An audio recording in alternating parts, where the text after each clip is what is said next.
Hey everyone, my name is Mercy and this is the Funny Pajamas YouTube channel. Thanks for clicking on this video. But before, I'm going to do the standard YouTube thing. So before I go any further, please take some time, smash that like button. Please hit that beautiful subscribe button, become a subscriber to my channel if you haven't done so already. And of course, don't forget to hit that bell icon so that you're notified every time I post something new. Okay. If you are not new to my channel, this is going to be a slightly different type of video. So I got this idea from a manga tuber called Daniel Peppers. I will leave, if I can find the video, I'll leave a card to it somewhere up top if I can find the video. I will also leave a link to his channel in the description down below. So go check him out. He's an amazing manga tuber, really engaging. So yeah, he did this spinning wheel sort of video. So I got the idea from that. So basically what I have done is I have a selection of mangas, all first volumes which are not in my collection yet, and I have added them to this spinning wheel. So basically what I'll do is spin the wheel. The option that selected, that manga volume 1 I will be reading, and I will give you my impression on that first volume of that series. So I've got a list of series that are currently up now. Alright, so I have my spinning wheel set up here. I have 11 items on this wheel. They are Attack on Titan, Sakamoto Days, Frieren Beyond Journey's End, Heroic Legend of Arslan, Asadora, Mao, To Your Eternity, Alita Battle Angel, Alice in Borderland, Orient, Soul Eater. So these are all for volume 1s of these series. So let's not waste any time. Let's see what we get.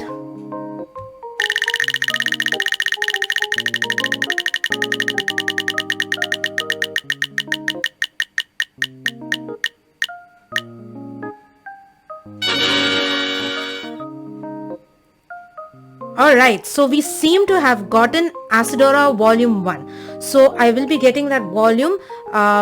It's going to be a different clip from this, but once I get the volume in, I will read volume 1 and I will give you guys my thoughts on that volume. Okay, so the item we got that the spinner settled on was Asadora. So I have put in an order for it and it has come in. So I thought I'd do a quick unboxing for it before I read it. So I thought I'd do that, add that clip in here. So yeah.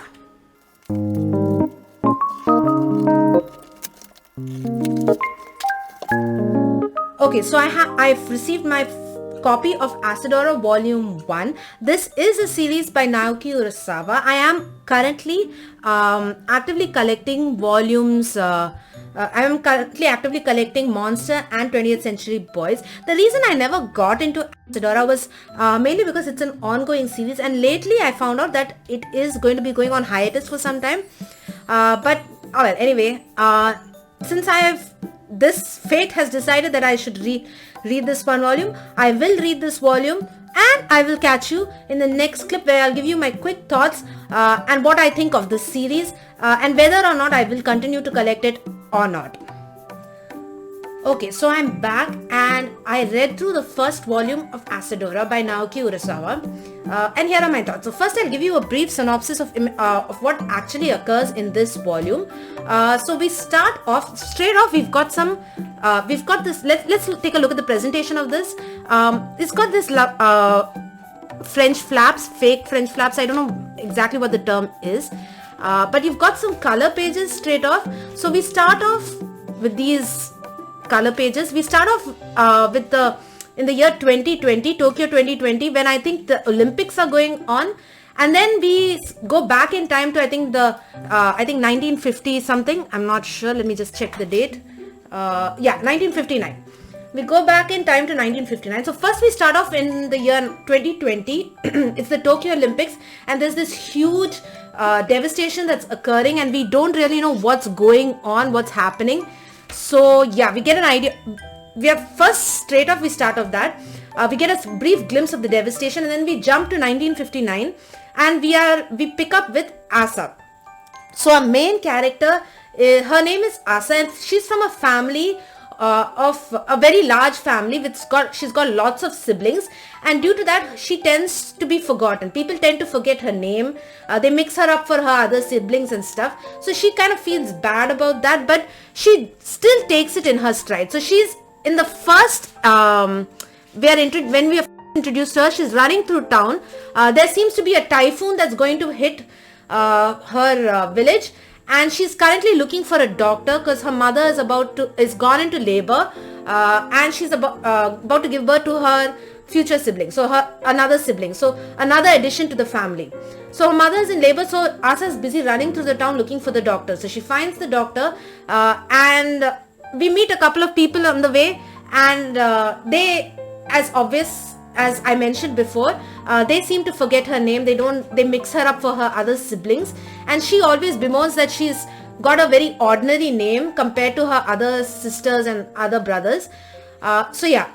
So while the doctor sets off, she says, okay, you go ahead, I will follow behind. So the doctor goes off to help her mother, and Asa is left trailing behind. She starts running back home. On the way, she gets kidnapped by a guy who's a burglar.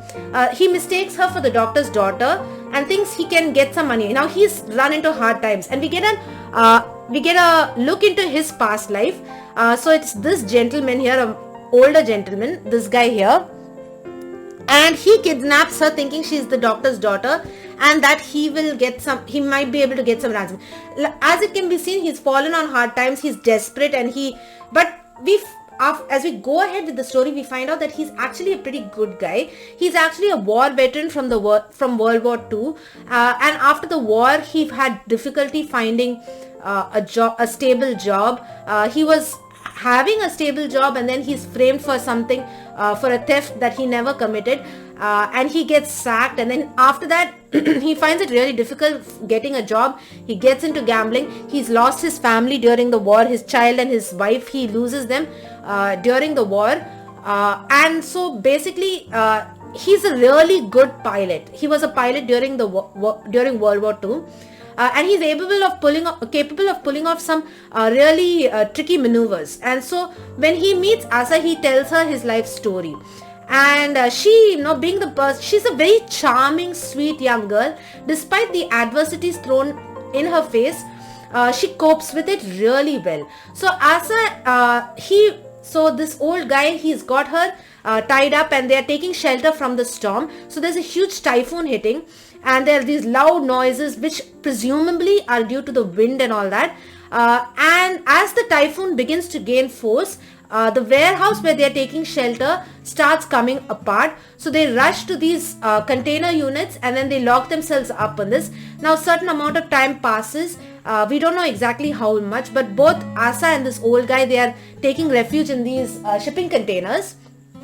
And once all the wind dies down and all, they come out, and they see that they are let me get a page where I can get that right. So when they come out of the shipping container, they see that the place is the absolute total devastation of the area around them. They don't know where they are. Apparently they've moved from their original location.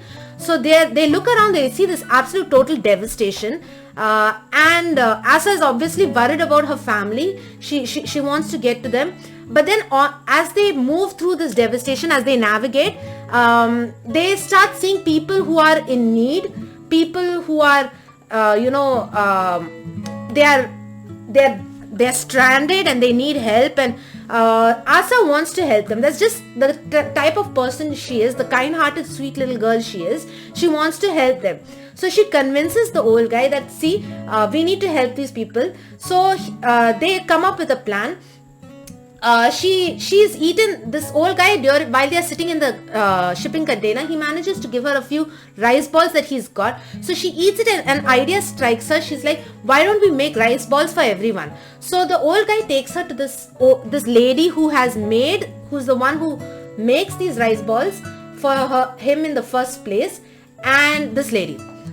And she's like a middle-aged housewife, and she's at first she's not willing to help, but then Asa kind of, in her own persuasive sweet manner, she talks her into it. So this lady, she gets the help of other housewives nearby also, and they all start making massive batches of rice balls. Now Asa needs to distribute them. So the old guy, he's like, okay, you get the rice balls made, I will see to finding a method to distribute them. So he goes to this airfield where originally he had gone looking for work. So he goes to this airfield and he sort of he commandeers the plane that's there.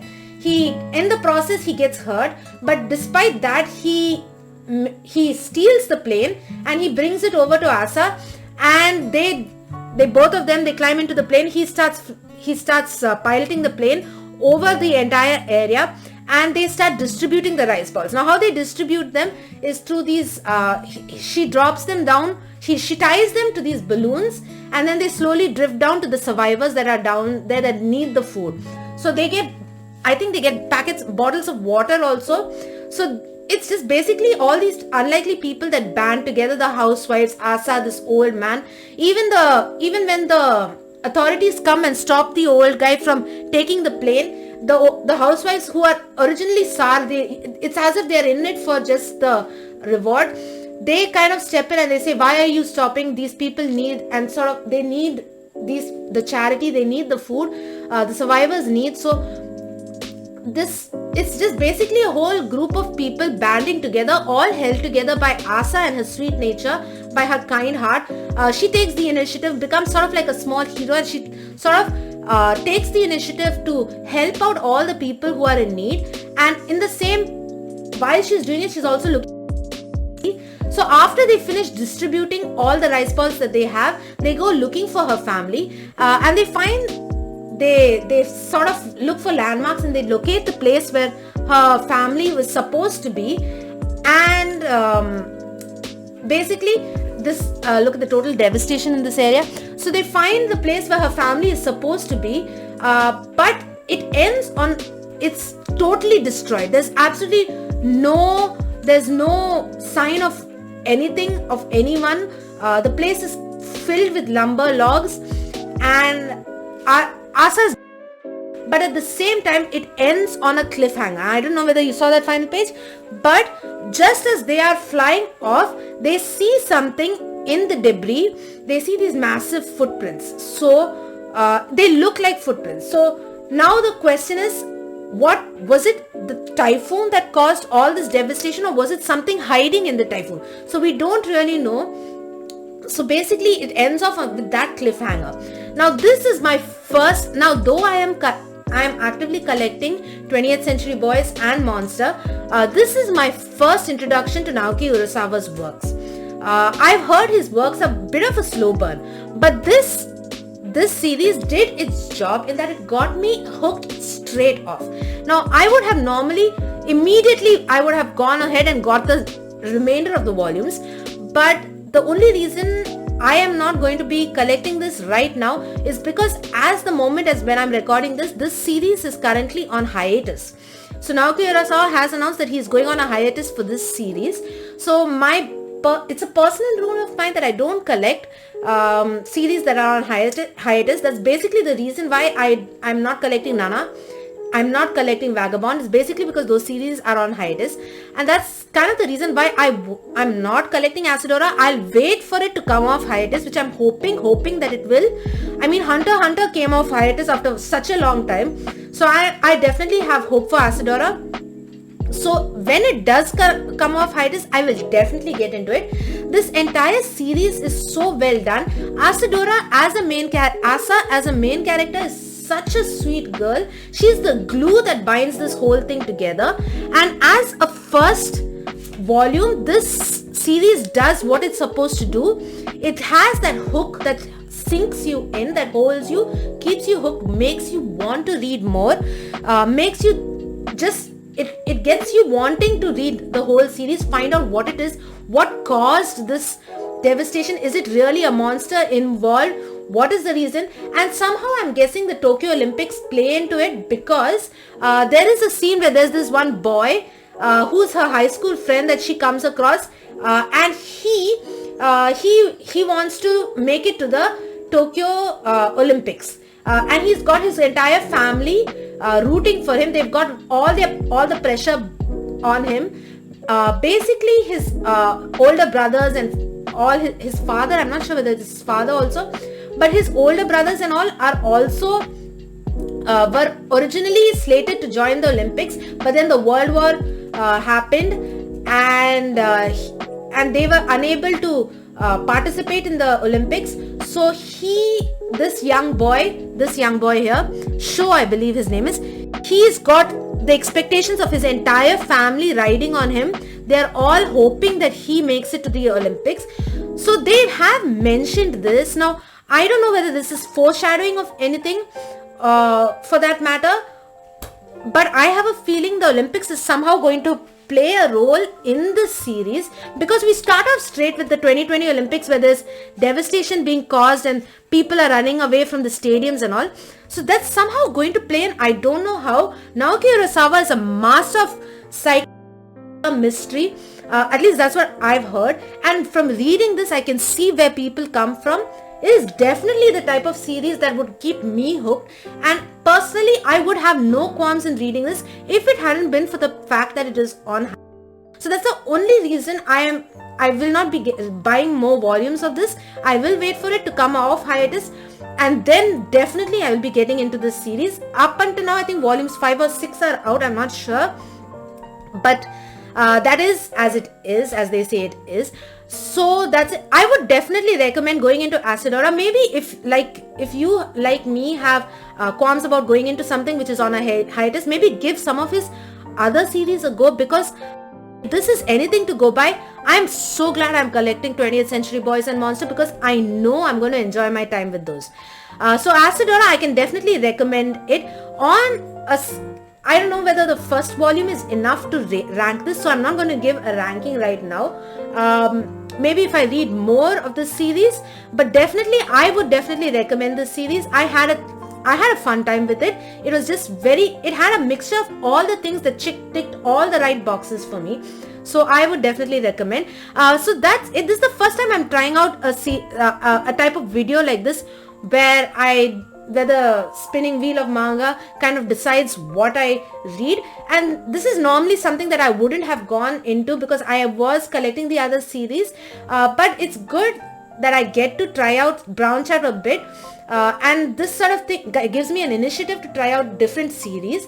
So yeah, this is the first time I'm trying out a video like this. So hit me up in the comments. Let me know if I should try out more of this. If it gets a good enough reception, I will be doing more types of videos like this. I want to branch out my videos from just hauls and reading logs.